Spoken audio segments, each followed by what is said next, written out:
Muito bem, pessoal. Vamos falar então da aquisição de dados na memória RAM. Diferente daquele trabalho que a gente faz em disco, esse trabalho é feito em campo, no local e no momento em que o perito tem contato com a evidência, na qual a gente vai supor aqui que seja um microcomputador, como exemplo, né? Então, ele precisa de executar o seu trabalho naquele exato momento em que ele teve esse acesso à evidência, já que os dados da memória RAM, conforme a gente já explicou, são de natureza volátil, ou seja, eles podem se perder se o micro for desligado e todas as considerações aí que já fizemos a esse respeito. Portanto, não, assim, não dá para fazer como no HD, e tal qual essa primeira imagem sugere, e retirar a memória RAM para análise em laboratório, né? Naturalmente, porque o conteúdo dela vai ser perdido e por isso uma aquisição a quente é necessária ser feita da memória RAM. Apenas reforçando, muitas informações podem ser obtidas a partir desse trabalho, como senhas, chaves criptográficas, uma vez que tudo fica guardado aí dentro da memória RAM. Para a realização desse trabalho, as ferramentas mais populares e mais utilizadas aí são o DumpIt, não é? Que é simplesmente uma ferramenta de linhas de comando, você executa ela de uma maneira bem transparente e fácil. O ImpMem, que também é uma command line tool, né? Para recuperar os dados aí da memória RAM em formato RAW, e o FTK Image Lite. Por que o Lite? Porque para trabalhar com a memória RAM, nós temos que ter a versão Portable, e a versão Portable recebe esse nome. Por que a versão portátil do FTK? Para que ela possa ser executada sem instalação, já que a instalação alteraria o conteúdo da memória, naturalmente, né? E executada a partir de um flash drive forense. Nós vamos começar demonstrando aqui como se pode obter um dump da memória RAM com FTK Image Lite. O procedimento para fazer aquisição dos dados da memória RAM com FTK é muito simples. Por meio da própria barra inicial, comandos inicial, você pode ir na opção Capture Memory, né? Selecionar o nome do arquivo de destino, criar aqui a opção de um AD file, que é um formato de arquivo que suporta criptografia, porém existem alguns problemas aí de compatibilidade entre as versões do próprio FTK e depois de leitura desse arquivo, e uma opção aqui de incluir o page file, que é a área de swap da memória RAM, né? Essa área de swap ela é uma extensão da RAM no disco, que pode conter também alguns dados interessantes aí. No nosso caso, nós vamos fazer a coleta aqui por padrão, né? Simplesmente apontando aqui um local para gravar, e naturalmente que esse local tem que ser um local externo ao dispositivo que você está avaliando, né? Porque senão você vai salvar no local de onde ele está tentando coletar os dados da memória. Então, escolher aqui um local externo para salvar o dump da memória RAM.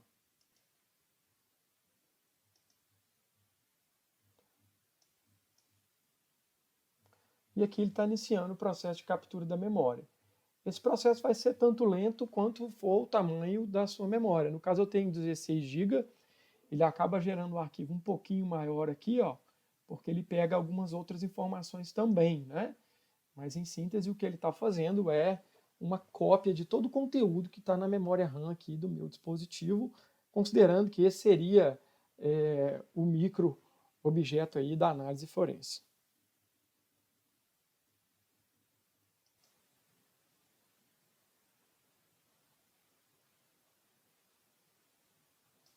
Estamos aqui com 13 GB, 14 GB coletados, né? 74% já dos dados foram obtidos aí. Muito bem, então concluído aí o dump da memória RAM. O FTK está apenas salvando o arquivo e a gente já pode usar esse dump para uma análise do conteúdo da memória, por exemplo, com volatility, conforme a gente vai demonstrar nos vídeos a seguir. Conforme vocês podem ver, o procedimento do dump de memória RAM é muito simples, né? Não há nada em especial o complexo aí, um pouco mais difícil, é a análise desse conteúdo, mas ainda fazendo algumas considerações a esse respeito, por que usar uma ferramenta ou outra ou não, qual ferramenta utilizar, e a gente volta com outro conteúdo aqui, em que apresenta outras possibilidades, como por exemplo o Magnetic Forensics, o Belcasoft, todas as ferramentas aqui, Monsul, Dumpit, de fazer coleta de memória RAM, né? E por fim uma análise comparativa desse conteúdo. E aqui que é importante a gente destacar e refletir juntos. Dentre essas ferramentas que estão nesse comparativo, o Dumpit é a que apresenta menor consumo de memória. Portanto, essa é a ferramenta que menos interfere com o conteúdo que já está presente na memória RAM, motivo pelo qual ela pode ser, então, uma boa escolha aí para fazer esse trabalho. Vamos mostrar, então, como funciona aí essa ferramenta. Ela também é muito simples, é por linha de comando, mas um clique e uma confirmação, ela já faz a captura do dump de memória.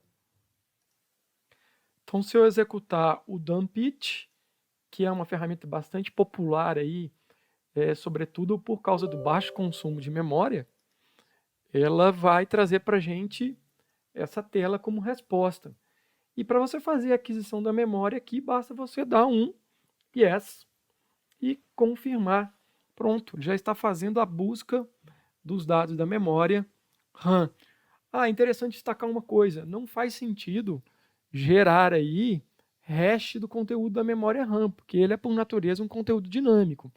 Mas uma vez que você salvou esse conteúdo, pode ser interessante gerar o hash daquilo que já foi coletado, ou seja, preservar o estado da memória RAM na data e hora tal, quando ela foi coletada, conforme evidência número tal. Então, o hash dessa evidência em disco garante eventualmente que se ela for copiada ou movida para algum outro lugar, para análise de outra pessoa, que esteja sendo analisado a mesma evidência coletada da memória RAM.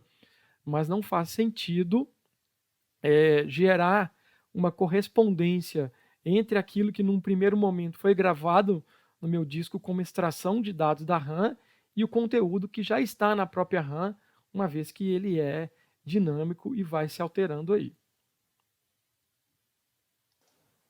Então, no final de execução do Dumpit, nós temos aqui o arquivo de dump com a extensão DMP, né? E um arquivo JSON que contém aí uma série de metadados da captura por ele realizada. Deixa eu colocar ele aqui para a gente ver. Então ele fala o nome do dispositivo, o tamanho do arquivo,